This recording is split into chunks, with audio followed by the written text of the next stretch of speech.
मेरा प्रणाम और आपके भीतर बैठे हुए परमपिता परमात्मा को मेरा प्रणाम। आज देश के अंदर हम सब जानते हैं कि एक राक्षसी प्रवृत्ति को समाप्त करने के लिए हमारे प्रधानमंत्री श्री मोदी जी, अजीत डोभाल जी और हमारी सेनाएं दिन रात लगी हुई है, क्योंकि राक्षसी प्रवृत्ति कभी समझाए से नहीं मानती। इतिहास में ऐसा कोई भी दृष्टांत नहीं आता कि जब राक्षसी प्रवृत्ति का व्यक्ति समझाए से मान गया हो, और यही हमारे साथ यहाँ पर हो रहा है। कितनी बार पाकिस्तान को माफ़ किया गया, आप सब जानते हैं कि 1948 के अंदर हमारी सेनाएं आगे बढ़ रही थी। जम्मू कश्मीर के अंदर जब उन्होंने अटैक किया तो हमारी सेनाएं आगे बढ़ रही थी। फिर भी सरकार की कोई मजबूरी रही होगी, यूएन में गए और वो काफ़ी बड़ा हिस्सा एक पाकिस्तान के पास रह गया। 1965 के अंदर हमारी सेनाओं ने पाकिस्तान का काफ़ी बड़ा हिस्सा कब्जे में कर लिया था। फिर हम बैठे बात करने के लिए, तो हमारा समाज तो बड़ा दयावान है कि चलो जो हो गया छोड़ दिया। 1971 के अंदर उनके 90,000 सैनिक हमारे कब्जे में थे, फिर भी बिना कुछ लिए हुए छोड़ दिया। वरना वर्ल्ड के अंदर, संसार में जब भी कोई दो देशों में या दो व्यक्तियों में युद्ध हुआ हो तो जीतने वाला हमेशा कुछ ना कुछ ले लेता है, कोई ज़मीन, कोई पैसा, कि तूने मेरा नुकसान किया। और हर बार युद्ध पहले उन्होंने किया। फिर 1998 के अंदर कारगिल वार हुई, लेकिन वो समझाए से, माफ़ करने से, दया दिखाने से किंचित मात्र भी नहीं माने वो। और अब 19 पहलगाम का जो कांड हुआ, एक बार हमने लिखा था कि मूर्ख कौन है। मूर्ख वो है जो इतिहास से शिक्षा नहीं लेता। इतिहास सबसे बड़ा शिक्षक है। जैसे माता पिता घर में जीता जागता इतिहास होते हैं, उन्होंने बहुत सी समस्याएं देखी होती हैं। पहले लोग बचपन में ही माता पिता के पास बैठकर सीख जाया करते हैं।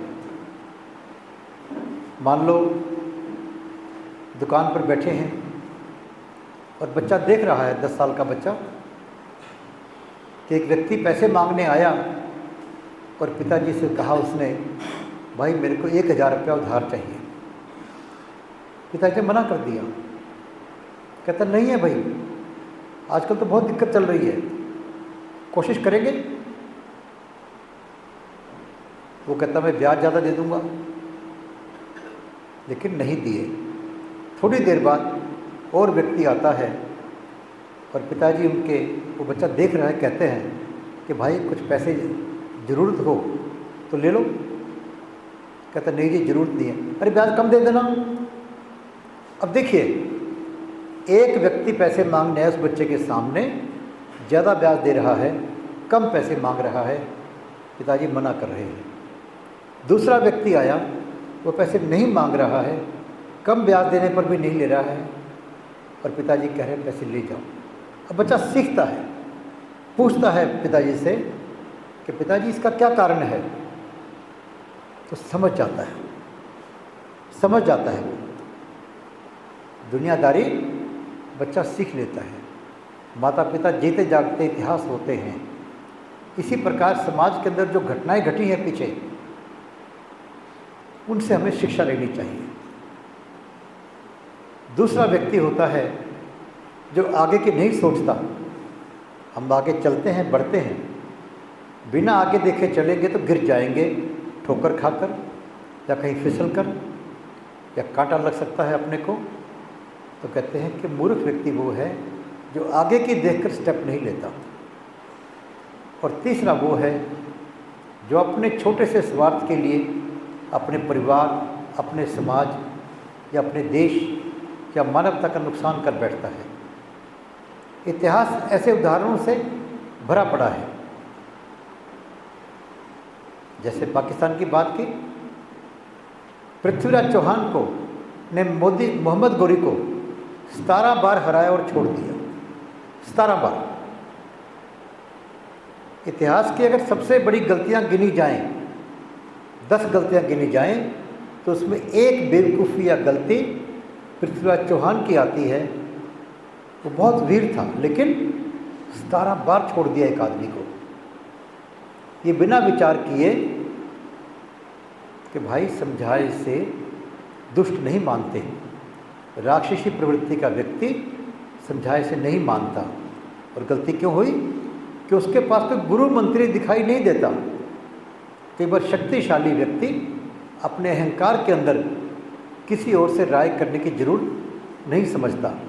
जैसे आजकल बच्चे या हमेशा होते रहे, नौजवान बच्चे ये समझकर कि मैं बहुत ज्ञानवान हूँ, मैं नई पीढ़ी का हूँ, मुझे अंग्रेजी आती है, मेरे पिताजी को अंग्रेजी नहीं आती, वो क्या जानेंगे।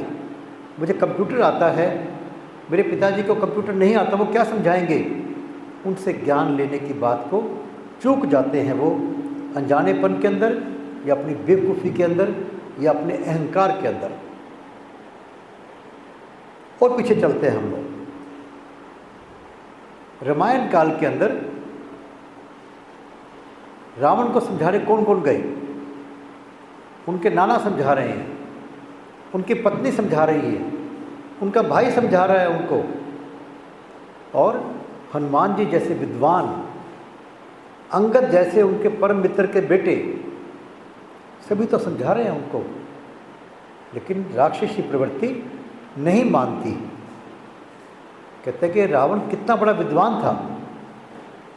जैसे आजकल सौर ऊर्जा चल रही है कि सूर्य की गर्मी से बिजली बनाना, अरे वो तो चंद्रमा की रोशनी से बिजली बना लिया करता। कहते हैं कि चंद्रमा भी उसके हाजिरी भरा करता, पानी भी जब मर्जी चाहे बारिश करवा ली, जब मर्जी चाहे बारिश रुकवा दी। इतना बड़ा विद्वान, शक्तिशाली, मरता ही नहीं था किसी से वो। लेकिन गुरु मंत्री के बिना, उनकी बिना सलाह किए, बिना माने, कहते 1 लाख पूत 1.25 लाख नाती, क्लोन का ज्ञाता था वो। क्लोनिंग से उसने 1 लाख बेटे 1.25 लाख नाती बना रखे थे। कोई नहीं बचा। लेकिन समझाए से नहीं माना वो। महाभारत की बात करें हम लोग,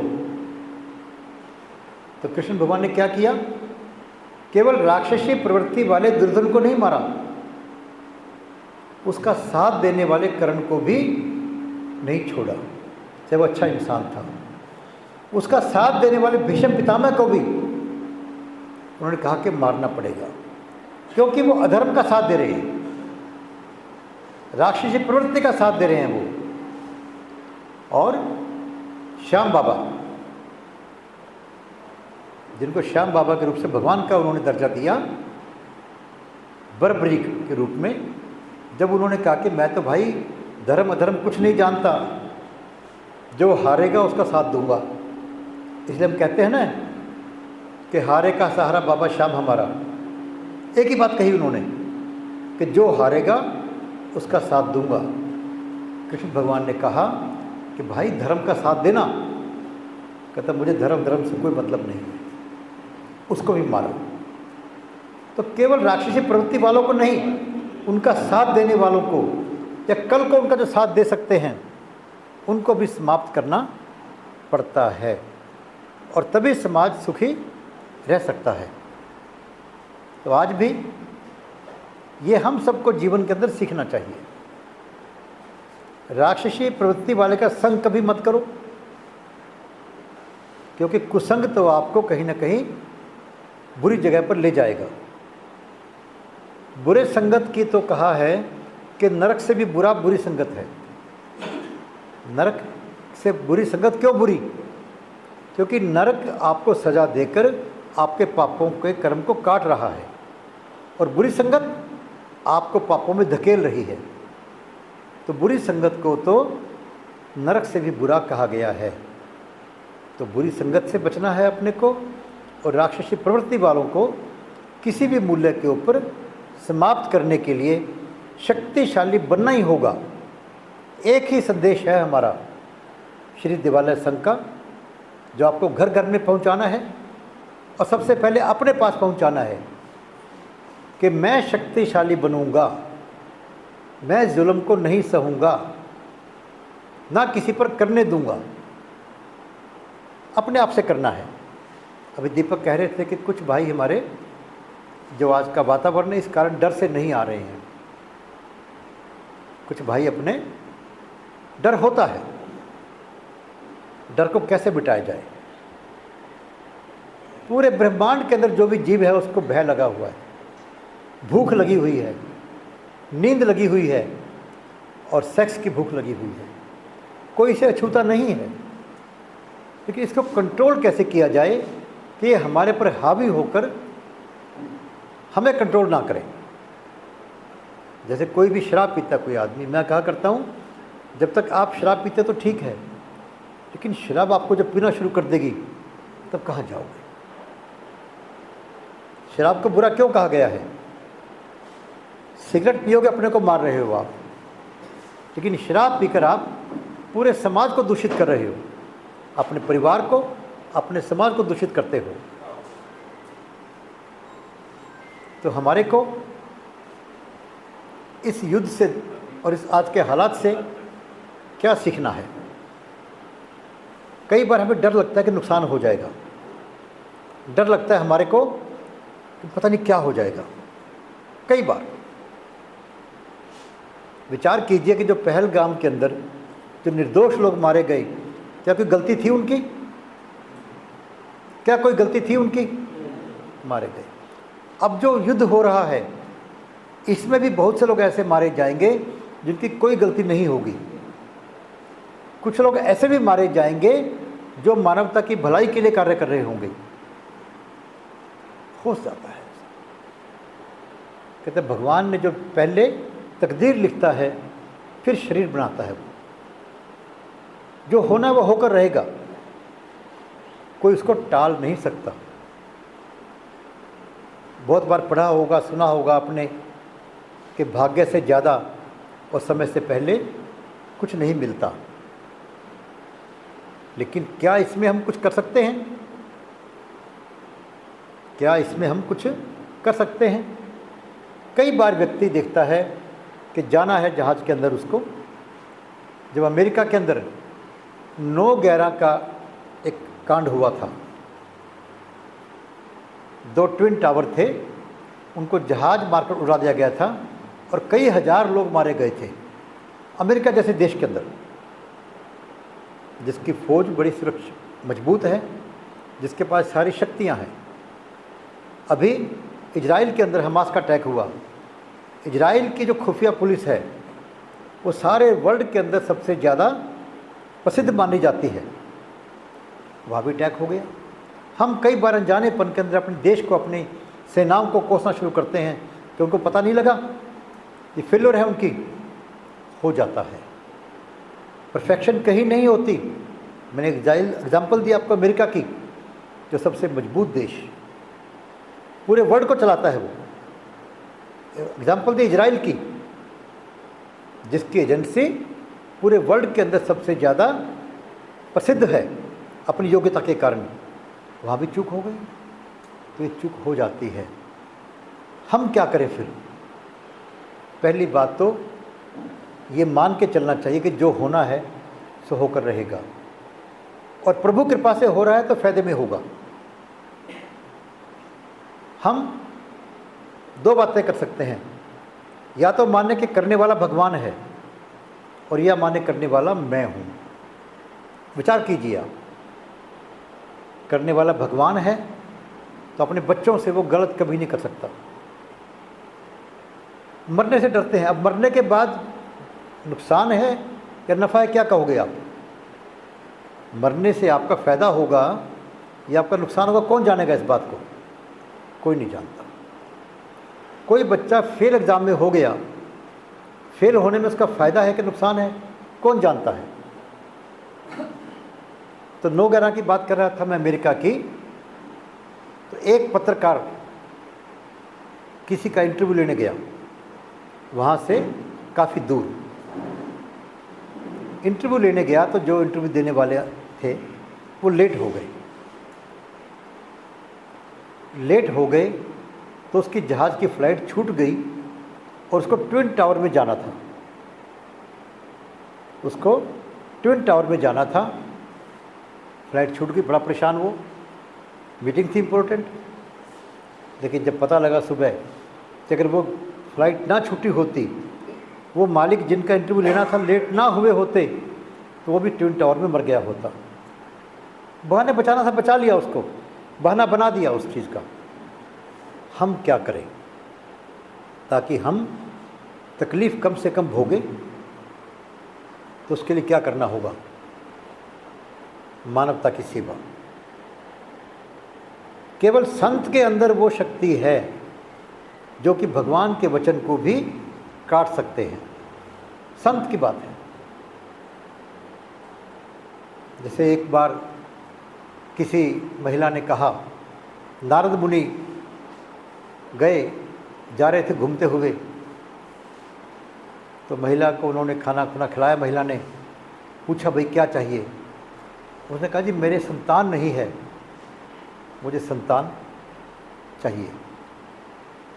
तो नारद जी भगवान के प्यारे थे, भगवान से कहा, भी भगवान इसको संतान दे दो। तो भगवान ने कहा, इसके भाग्य में संतान तो है ही नहीं, जब भाग्य में नहीं मैं कैसे दूं? कहते भाग्य बदल दो। कहता मैं नहीं बदल सकता भाई। और नारद जी कहने वाले और भगवान बताने वाले कि मेरे बस में भाग्य को बदलना नहीं है। कहता मेरे बस में बदलना होता तो द्रौपदी का चीरहरण नहीं होता। अरे मेरी बहन का चीरहरण हो। मेरे बस में बदलना होता तो सीता का हरण नहीं होता। मैं बचा पाया उनको, लेकिन उस घटना को रोक नहीं पाया। अब 2-3-4 साल के बाद नारद फिर गए, देखा उस घर में बच्चे खेल रहे हैं, 2 बच्चे खेल रहे हैं। अब नारद जी ने पूछा उस महिला से कि भाई ये बच्चे किसके हैं? तो उन्होंने कहा दोनों बेटे मेरे हैं। अब नारद जी को गुस्सा आ गया। कहता है भगवान झूठ बोल रहे हैं मेरे से और मेरी बात नहीं मान रहे। एकदम आग बबूला होते हुए। तो ऋषियों में ना बहुत गुस्सा होता है, केवल संत बचे हैं गुस्से से। और जाके भगवान से कहा कि तू तो कहता था भाई कि कोई संतान नहीं है भाग्य में, और वहाँ 2 लड़के खेल रहे हैं उसके, ये कैसे हो गई? तो भगवान ने कहा चलो ठीक है, मैं आपको इसका जवाब देता हूँ, पर इससे पहले एक काम करो, एक कटोरा ले जाओ और पृथ्वी पर जाओ कि भगवान ने कटोरा खून चाहिए मांगा है। और खून कहता शुद्ध खून, बढ़िया खून होना चाहिए, और जाके ले आओ, फिर तेरे से बात करता हूँ मैं, मुझे चाहिए। नारद जी चल पड़े, घूमते कौन खून देगा? लेकिन एक संत के पास गए तो उसने कहा भी मेरा काट ले खून, भगवान ने कहा है तो ले जा, भगवान का ही सब कुछ है। वो काटने लगे, पैसे के ना यहाँ से काट, कहता था दिल से काट, हाथ से काट, पैरों का खून भगवान को क्यों दूंगा मैं? जब वो काटने लगे तो भगवान नारद जी के पास प्रकट हो गए। कहता नारद खून तो तेरे में भी था भाई, कहाँ घूम रहा तू मांगता हुआ?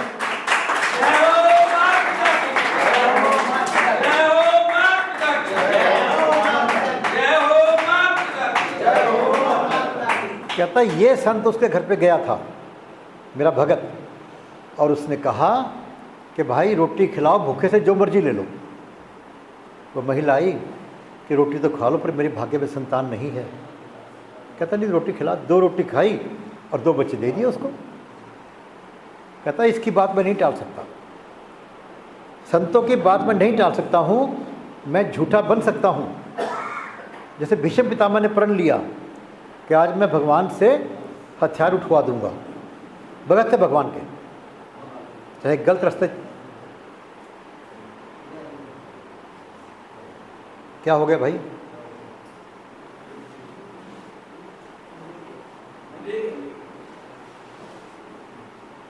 भगवान के भगत थे, तो भगवान ने उनका वचन रखने के लिए पहिया उठाया ताकि उसका वचन पूरा हो जाए, लेकिन अधर्म का साथ दे रहे थे इसलिए उसको मरवाया भी। तो हम लोग यदि चाहते हैं कि हमें तकलीफ ना मिले कोई दुनिया की, तो मानवता की सेवा करना। क्योंकि संतों का कर्म क्या है? संत की पहचान क्या है? दुष्ट लोग दूसरों को दुख देने के लिए काम करते हैं, उन्हें खुशी मिलती है कि दूसरों को दुख पहुंचे, और संत लोग दूसरों की भलाई के लिए दुख सहते हैं कि दूसरे की भलाई हो जाए।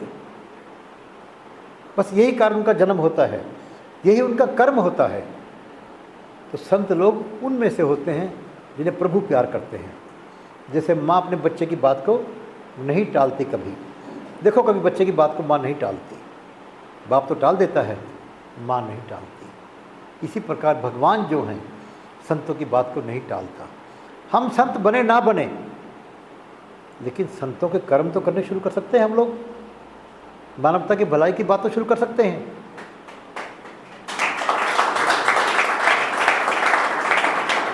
और मानवता की भलाई करने के लिए कोई बहुत ज़्यादा पापड़ बेलने की ज़रूरत नहीं है आपको। क्या ज़रूरत है? मन की भावनाओं की। अरे भावना तो करें मन की। हम मन की भावनाओं से दूसरे के लिए शुभ कामना तो कर सकते हैं, इसमें तो कुछ नहीं लगता अपना, पर हम तो ये भी नहीं करते। हम लोगों के नुकसान की भावना तो बहुत कर लेते हैं। किसी ने हमारा थोड़ा सा बुरा कर दिया, कह दिया, बोल दिया, तो सारा दिन कोसते रहते हैं उसको कि तेरा ये हो जाए, तेरा वो हो जाए, तेरा वो हो जाए। लेकिन किसी ने भला किया हो तो उसके लिए दो शब्द मन के अंदर से नहीं निकलते अपने।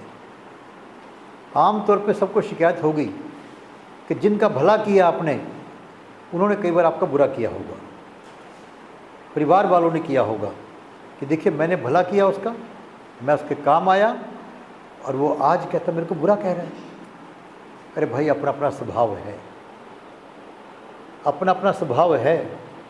बिच्छू ने डंक मारना है और संत ने उसको पानी से बाहर निकालना है।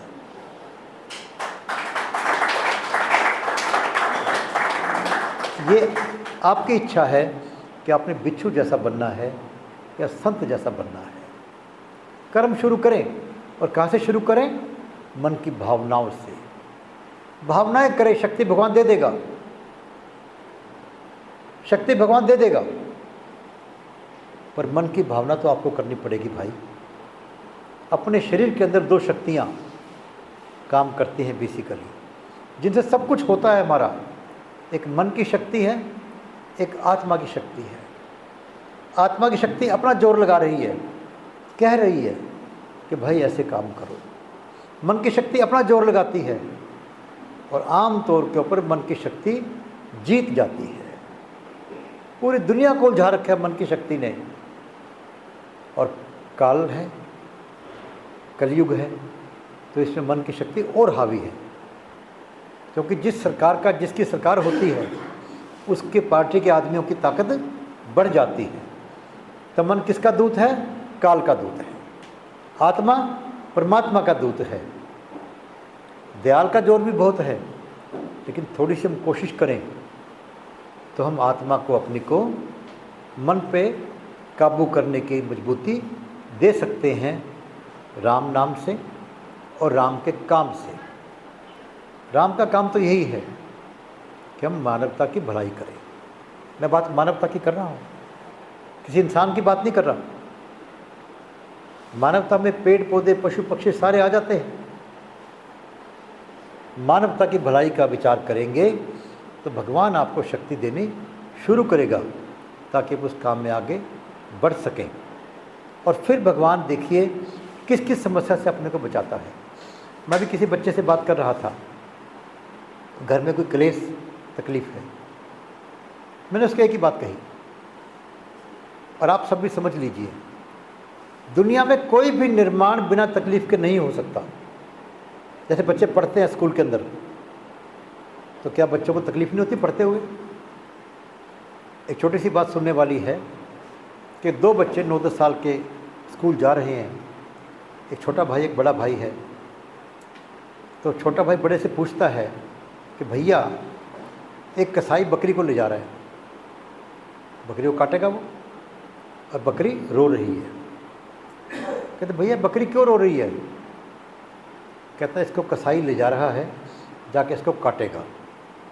कहता बस इतनी सी बात से रो रही है? मैं समझा स्कूल ले जा रहे हैं इसको। तो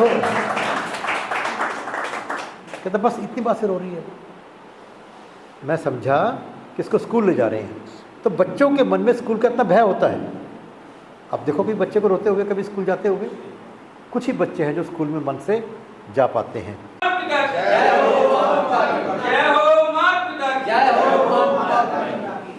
और फिर जो टूटता है, बीज को स्वयं जो है टूटना पड़ता है, मिटाना पड़ता है, तो वृक्ष बन सकता है वो। तो इसी प्रकार कभी भी मान लो कि परेशानी आ रही है तो समझ लो कि भगवान ने कुछ बनाना है आपको, वो आपको तैयार कर रहा है। लोहा हो, चाहे सोना हो, चाहे चांदी हो, क्या बिना तपे कुछ बन सकता है उसका? सबसे पहले क्या करते हैं, उसको अग्नि में तपाते हैं, गलाते हैं। कितना तपाते हैं? गल जाए वो, और फिर सांचे में ढालते हैं उसको, इतना तपाते हैं गल जाए वो। ऐसी भगवान भी इंसान को तपाता है कुछ बनाने के लिए, किसी नए सांचे में ढालने के लिए। स्वर्ण की वैल्यू तो गहना बन के ही होगी भाई, आभूषण बनेगा तो, वरना किस काम आएंगे वो? हीरा कब काम आएगा? हीरा एक पत्थर ही होता है, उसे तराशना पड़ता है। कितनी तकलीफ होती होगी हीरे को जब तराशा जाता होगा वो, कैसे कैसे काटते हैं उसको। हम छोटी सी बात से घबरा जाते हैं, और भगवान को सबसे पहले किसको कोसते हैं? भगवान को। अरे भगवान तू मेरे साथ बहुत बुरा कर रहा है, मैंने क्या बिगाड़ा तेरा? मैं इतना अच्छे काम करता हूँ। और उसके बाद दोष किसको? माता पिता को, कि मेरे बाप ने मुझे ये नहीं दिया, ये नहीं सिखाया। ये सच्चाई है। आप कभी अपने मन से विचार करो, बताने की ज़रूरत नहीं है कि आपने ऐसा नहीं किया। कोई विरला शायद मिल जाए आपको जिसने छोटी सी तकलीफ के अंदर भी भगवान को और माता पिता को दोष ना दिया। करोड़ों में एक आदमी मिल सकता है, शायद मिल जाए कोई, वो भी शायद है। शुक्रिया करते रहेंगे हम लोग तो जैसे भरत का कलंक भरत का आभूषण बन गया, तो आपकी जो परेशानी है वो आपको निखार कर लाएगी।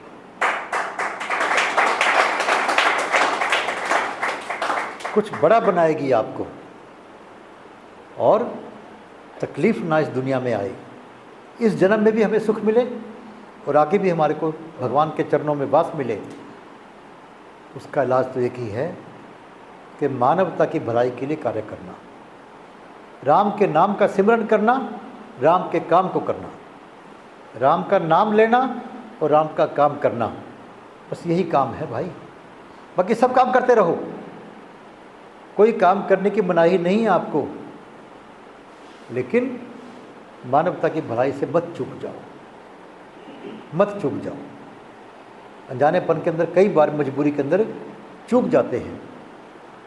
जैसे मेरे को पिछले दिनों इन भाई ने कहा कि गाड़ी में मेरे को जाना बिठाना है, और मैं किसी मजबूरीवश नहीं बिठा पाया। मुझे आज तक पीड़ा है उस बात की, आज तक पीड़ा है। कोई कारण था, कहीं जाना था, कुछ लोग ऐसे बैठे थे, लेकिन मुझे आज तक पीड़ा है उस बात की। और ये पीड़ा होनी चाहिए अपने को कि जीवन के अंदर कभी हमारे से कोई गलती हुई हो। कोई नहीं जानता, पर मैं तो जानता हूँ। हम कई बार कहते हैं किसी ने नहीं देखा तो क्या फ़र्क पड़ता है, क्या फ़र्क पड़ता है। लेकिन भाई आपके अंदर बैठा हुआ चित्रगुप्त देख नहीं रहा, उसकी फ़ोटो खींच रहा है, उसके नोट्स बना रहा है। परमात्मा आत्मा हर जगह देख रहे हैं आपको। जैसे एक संत ने कहा, शिष्यों की परीक्षा लेने के लिए उन्हें गद्दी देनी थी कि देखते कौन सच बोलता है, कौन इनका वाकई कुछ सीखा है। तो उन्होंने एक रबड़ के खिलौने मंगवाए और कहा भी इसको रबड़ के खिलौने की गर्दन तोड़ कर ले आओ, पर ऐसी जगह तोड़ना कि जहाँ कोई देखता ना हो। जो सबसे पहले तोड़कर लाएगा वो गद्दी का अधिकारी बनेगा। अब कोई वृक्ष के पीछे गया, कोई और थोड़ा सा आगे पीछे चला गया, झाड़ियों के पीछे गया, कोई मकान के पीछे गया और देखा कोई देख तो नहीं रहा, गर्दन तोड़ी, ले आया। एक शिष्य शाम को वापस आया बहुत देर के बाद और बिना गर्दन तोड़े उस पक्षी को ले आया। तो गुरुजी ने कहा, इतनी देर लगाया तू, तुझे कोई जगह नहीं मिली? कहता, गुरुजी आपने बार बार समझाया कि परमात्मा हर जगह पर है, मुझे कोई जगह मिली नहीं जहाँ परमात्मा ना हो। जहाँ परमात्मा ना देख रहा हो ऐसी जगह मैं तो कोई नहीं ढूंढ पाया, इसलिए मैं इसको तोड़ नहीं पाया। तो गुरुजी ने कहा, भाई सच्चा पाठ तूने ही पढ़ा है, और उसको गद्दी दी। तो हमारे को प्रभु के अंदर विश्वास,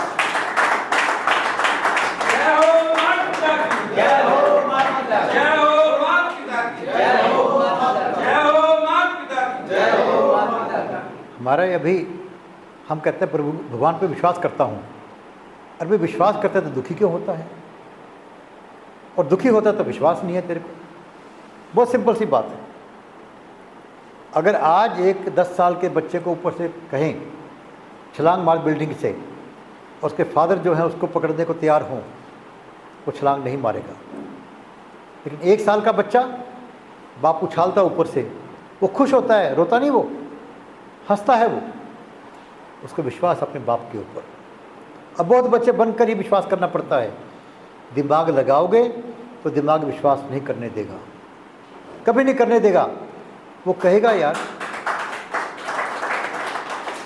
ये अनपढ़ व्यक्ति तो आगे बढ़ गया, मैं पढ़ा लिखा हूँ पीछे रह गया। उसका दिमाग हमेशा इस बात में लगा रहेगा। वो नहीं जानता कि पहले कितने कर्म, क्या कर्म करके आया है वो। अरे भाई, जन्म जो मिलता है हमारे को बच्चे को, उसने कुछ नहीं किया होता, लेकिन पिछले जन्म के कर्मों के हिसाब से ही इस जन्म के अंदर आदमी को जन्म मिलता है।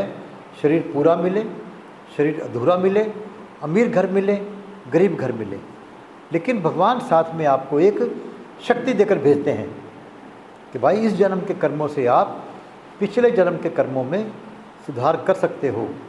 एक तो रहेगा, पर एक को 100 और 100 को 1 बना सकते हो।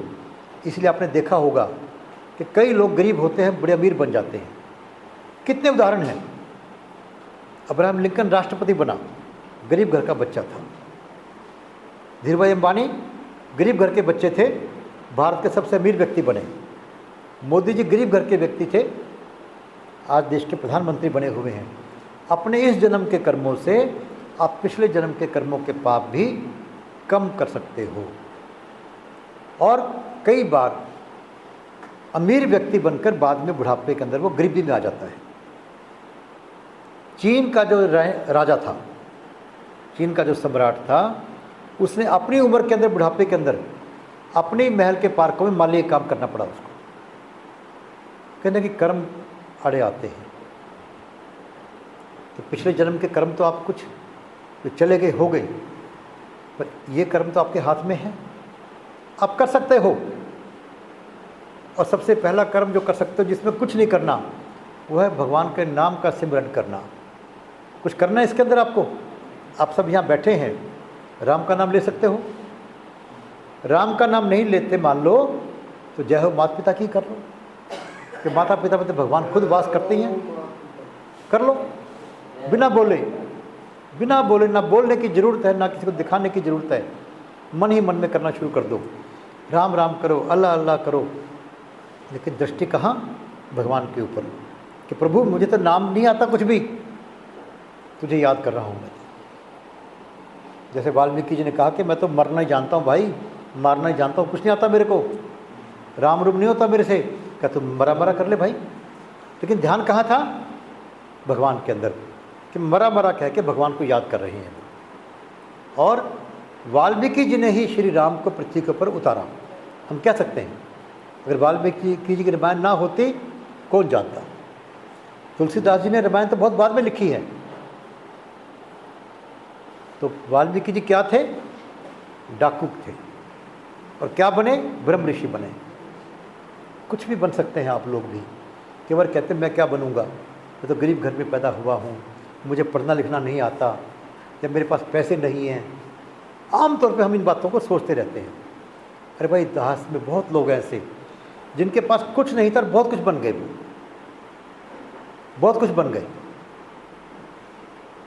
तो आप सब भी प्रभु में विश्वास रखें, अपने में विश्वास रखें, और ऐसे कार्य करें तो डर नहीं लगेगा आपको कभी भी। जैसे आप देखिए, संतों ने कष्ट पाए, उनके चेहरे पे आपको कोई शिकन नहीं दिखती।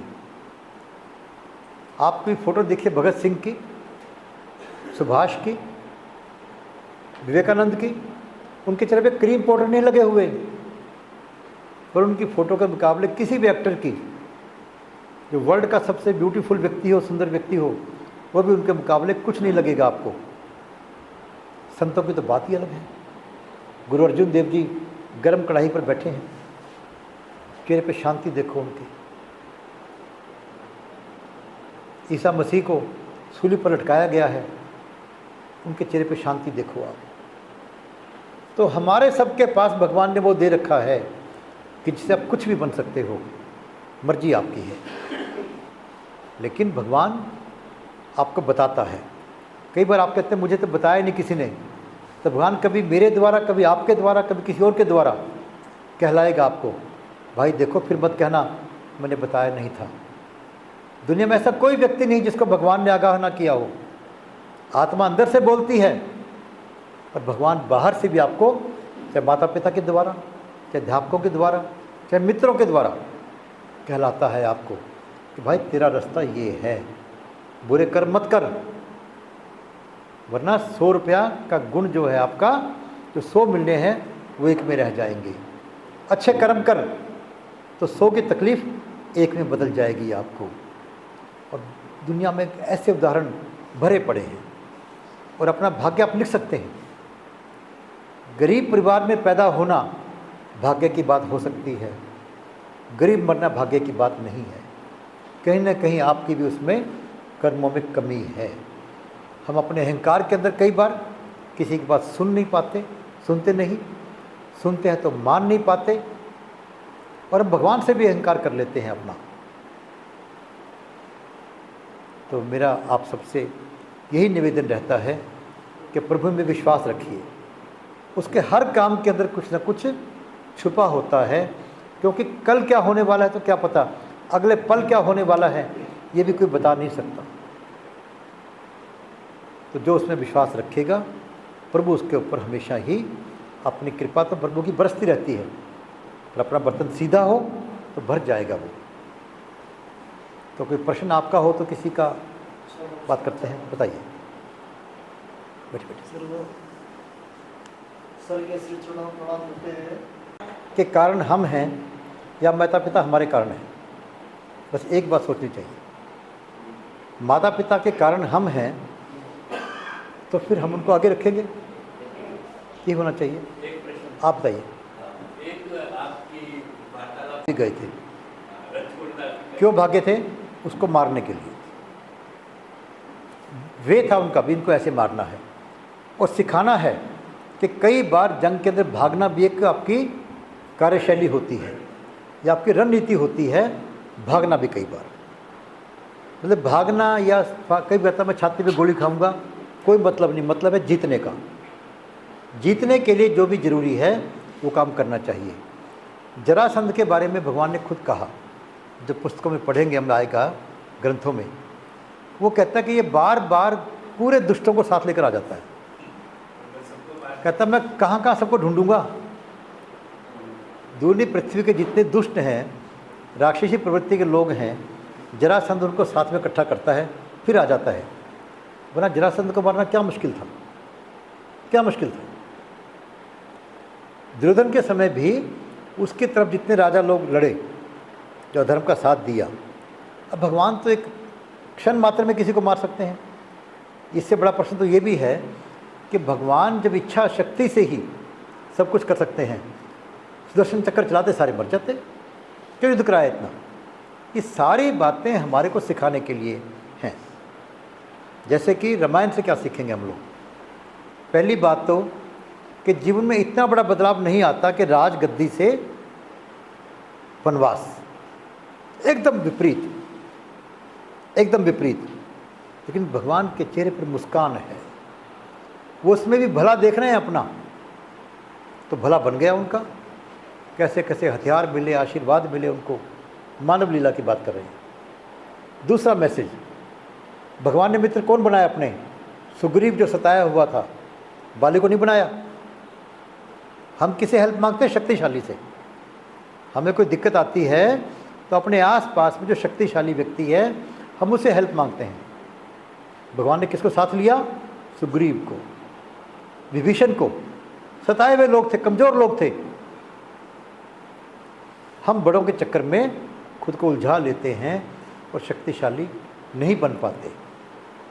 तो भगवान के मारने की बात भगवान ने लीला की कि विभीषण बताएगा भाई वहाँ पर बाण मारना है अमृतकुंड को, क्या भगवान को कुछ पता नहीं?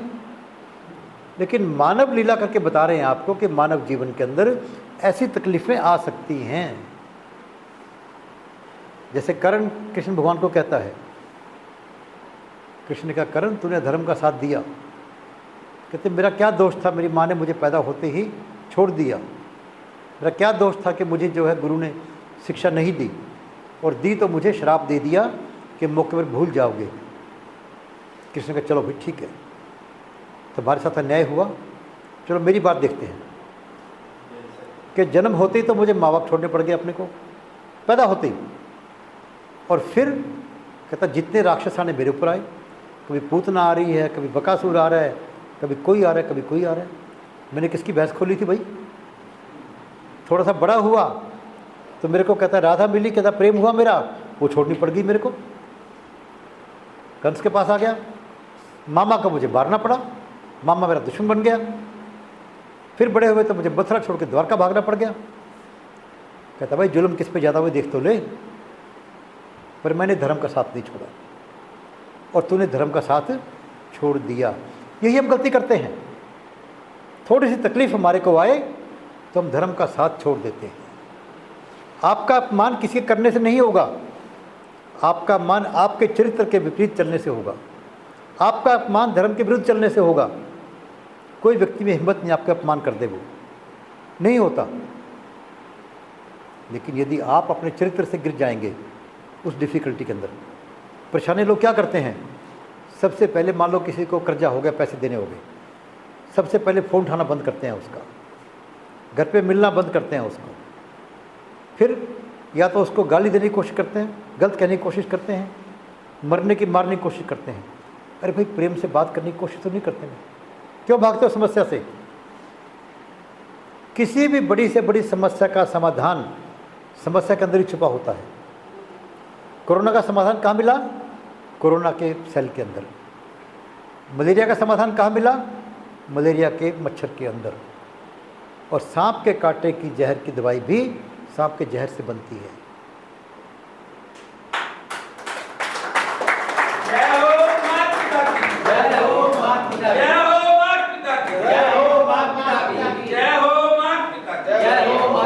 तो समस्या आए कोई तो उस समस्या से भागो मत, भगवान का नाम लेकर सामना करो, अपने मित्रों को इकट्ठा करो, बुलाओ उनको, साथ देने वाले लोग मिल जाते हैं, पर हम साथ लेते नहीं उनका। और अंदर से ईमानदार रहो, करैक्टर से मत गिरो। बस चरित्र से नहीं गिरोगे, राम को नहीं भूलोगे, तो समझ लो कि सारी समस्याएं आपकी सोल्यूशन मिल जाएगा।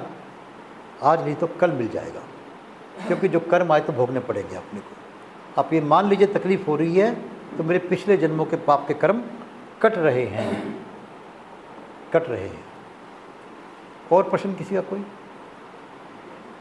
तो हम सब एक तो भगवान से प्रार्थना करें कि हम राक्षसी प्रवृत्ति को कुचलने में, समाप्त करने में हमारी सेना, हमारी सरकार कामयाब हो, और अपनी ओर से जो भी हम कर सकते हों जरूर करें, तन से, मन से, धन से जरूर कोशिश करें अपनी। सभी मिलकर चलेंगे तो हमारा आत्मबल भी बढ़ता है और बल भी बढ़ता है। हाँ, कुछ कह रहे हैं आप, बताइए। कोई प्रश्न आपका है, कुछ कहना है ना? प्रश्न तो बताइए आप, बैठिए। तो जीवन के अंदर हम लोग अपने आप को कभी कमज़ोर मत समझें, क्योंकि परमात्मा के अंश हैं हम लोग। अपने अंदर आत्मा है, आत्मा में परमात्मा है, तो हम किसी भी ढंग से कमज़ोर नहीं हैं। कभी मन में कमज़ोरी मत लेके आइए। और श्री दिवालय संघ तो एक ही बात कहता है कि हम शक्तिशाली बनेंगे और राक्षसी वृत्ति को समाप्त करेंगे। राक्षसी प्रवृत्ति अपने अंदर की भी समाप्त करेंगे और समाज के अंदर व्याप्त भी राक्षसी प्रवृत्ति को हम समाप्त करेंगे। इन शब्दों के साथ मेरा आप सबको फिर प्रणाम। आपके भीतर बैठे हुए परमपिता परमात्मा को प्रणाम और परमात्मा से प्रार्थना कि हम सबको नेक कार्य करने की प्रेरणा दे और नेक कार्यों में सफलता दे। प्रणाम।